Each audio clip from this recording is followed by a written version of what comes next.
And when people ask me how I got involved in reproduction in horses, I can be really quite specific because I had the opportunity to work on horses in Ottawa and to, I thought, disprove somebody's idea about how eggs get through the oviduct, the fallopian tube in horses.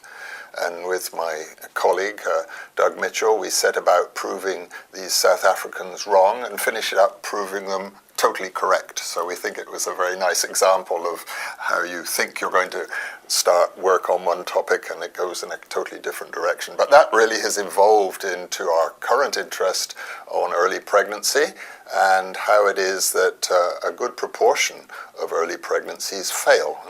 I started working with Keith probably 7 or 8 years ago now.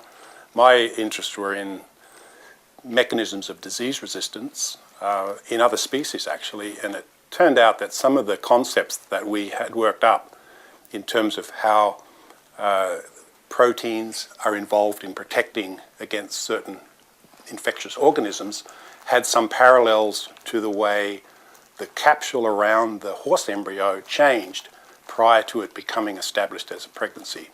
And so by talking to Keith, we threw some ideas around and decided that we should look for proteins that may be involved in similar interactions between the uterus of the mare and the early developing embryo.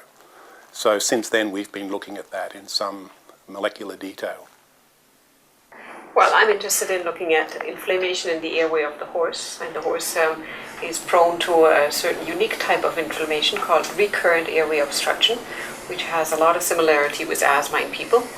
And I am interested in finding out why the horse seems more susceptible than some other animals to this type of lung disease, lung inflammation, and how we can diagnose it better and how we could eventually treat it better. Proteins, or the systems that we're looking at that help defend the uterus against infection, may be important in defense in other tissues such as the respiratory tract, which is what Dorothy's working on. So we may, in the process of trying to understand early pregnancy, identify some defense systems that are important in other forms of disease resistance. Well, our research on early pregnancy certainly should be of benefit to the horse owner because, as I said, 16 or 17% of pregnancies that are diagnosed fail to produce a foal, and it would be very nice to be able to reduce that. And to be more specific, when we have systems that age the horse from the 1st of January, for example, it's very important to get mares pregnant early in the season. And being able to prevent pregnancy loss would go a long way towards meeting that goal. And what we're focused on is identifying some potentially nasty molecules that are produced in the uterus in mares that are having trouble getting pregnant because of an inflammatory process. And if we can identify the key molecules that are in there, we will be able to do two things. We'll be able to perhaps develop a test which will help us measure the potential for that particular mare to get pregnant. And the other thing we may be able to do is to use particular treatments that counteract the nasty effects of some of these proteins and therefore settle down the inflammatory response and make pregnancy more likely to occur earlier. Horse owners lose their horse to this condition that I'm working on, called heaves in the horse world. And they lose their horse to that in the sense that an older horse that has this condition is not able to be ridden any longer, and therefore really has reduced value as a companion, as a pleasure horse. The disease that I study probably has its origin in the young horse, in young horses that are exposed to viruses for the first time, and then they overcome this viral infection and the inflammation in the lung. And we don't know what proportion, but we assume there is a certain proportion of these individuals that then in older age develop this asthma type condition that is very difficult to treat and essentially impossible to reverse. We can treat it somewhat, but we cannot reverse it. The question is whether a blood test has been developed, and no, I cannot say that we have a reliable blood test for measuring the concentration of clear cell secretory protein at this point. This particular protein, abbreviated CCSP, is produced in the lung and in the reproductive tract, which is the reason why we're all three standing here together.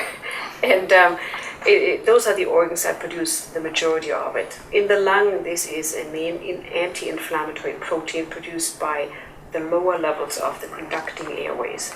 And it is produced by those cells and makes it as part of the airway lining fluid.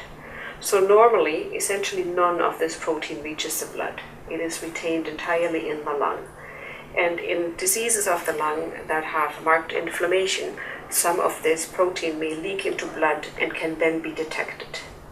So that is the road we were taking, and we wanted to measure this protein in the blood.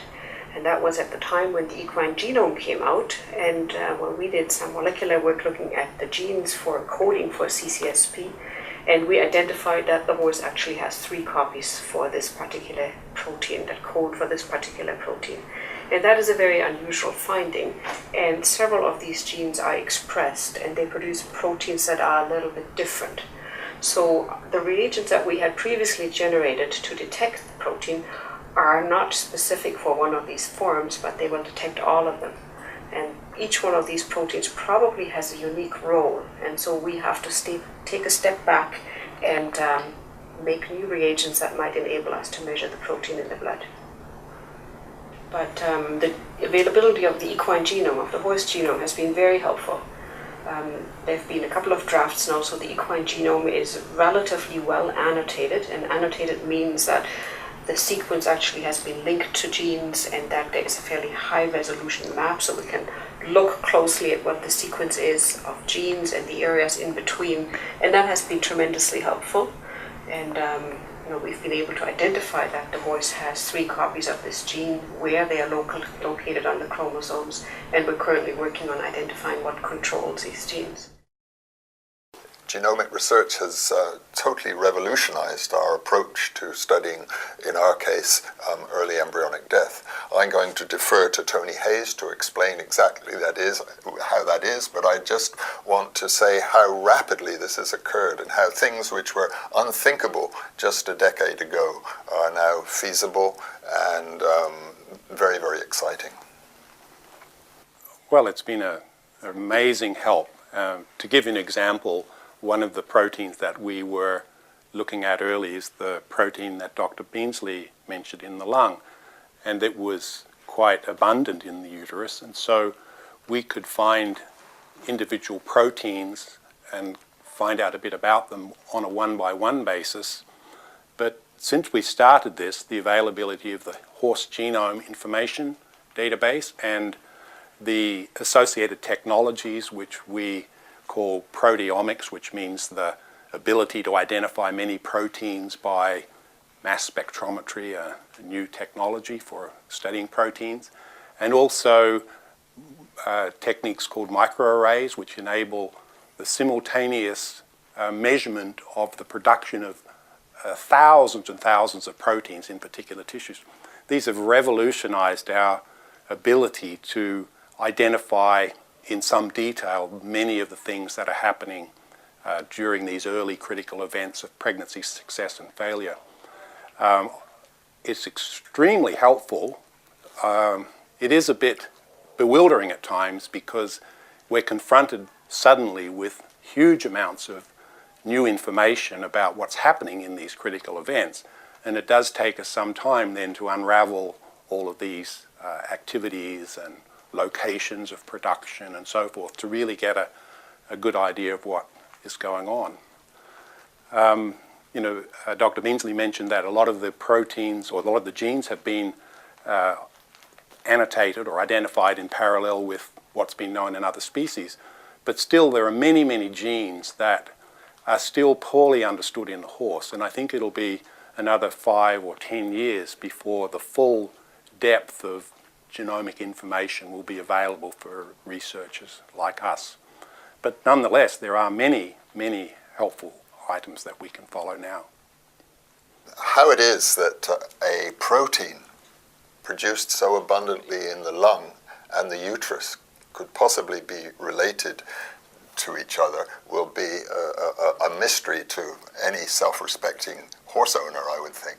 And I think really one has to think that the answer lies, at least partially, in the need to think of these problems in terms of developmental biology and the embryology of the way the horse develops and the way the uterus and the lung are, in a sense, contacts of what we normally regard as being internal organs, but they're in fact presenting the exterior of the body to the environment. I don't know how this protein works, but I think it's very interesting to look at the problem in those terms. Dr. Hayes knows exactly how it works, and he's going to tell you. Well, I wouldn't go that far, but it's interesting that this protein that Dr. Bienzle's been talking about, the CCSP, is also, as already been mentioned, an abundant protein in the uterus. And actually it was first identified by the name uteroglobin, which tells you it was a protein that was abundant in the uterus. We haven't done this work, but it is known that uteroglobin has anti-inflammatory effects, and one of those effects is to neutralize the activity of a protein called secretory phospholipase. And what's interesting about the secretory phospholipase is that we have found, through Dr. Betteridge's experiments, that this protein and its production are greatly increased under circumstances when the pregnancy is compromised and starts to fail. And so what we think is happening is there's an imbalance between the anti-inflammatory effect of the uteroglobin and the availability or the production of this potentially nasty molecule that generates products that are very inflammatory and we think are inconsistent with the establishment of pregnancy. And so there's a fairly nice relationship that warrants quite a bit more investigation. And one of the things that we're going to do is to see if the production of this phospholipase in inflammatory conditions increases in ways that make the pregnancy less likely to become established. So, yeah, I mean, and to reiterate what Dr. Betteridge was saying, both the lining of the uterus and the lining of the airways have to contend with all sorts of potential nasty substances or infectious organisms. And so they have relatively similar basic architecture of defense, including the production of mucus, that slimy secretion that's important in defense, along with many other antibacterial and other proteins. So, yeah, they're well separated, but very similar in many of their functions. In the short term, I think we are getting much closer to understanding the exchange between the mare and her embryo that is important for pregnancy, and working towards how it is that essential nutrients, for example, from the mare get into the early embryo and help it grow, and conversely how signals from that early embryo influence the mare. We're interested in factors that drive inflammatory processes, and we know inflammation is not permissive of successful pregnancy, so we're working on that. But another thing that's come out of our work, which follows on from what Dr. Betteridge was saying, was the importance of some of these specialized ways of providing nutrition to the early developing embryo through this capsule and the rest of the membranes that form the conceptus. And you may, well, most people would be familiar with that the yolk of an egg has a lot of oily material, lipids or unsaturated fats that are crucial for the development of an embryo. And the bird has the advantage of having all that material right there where it develops.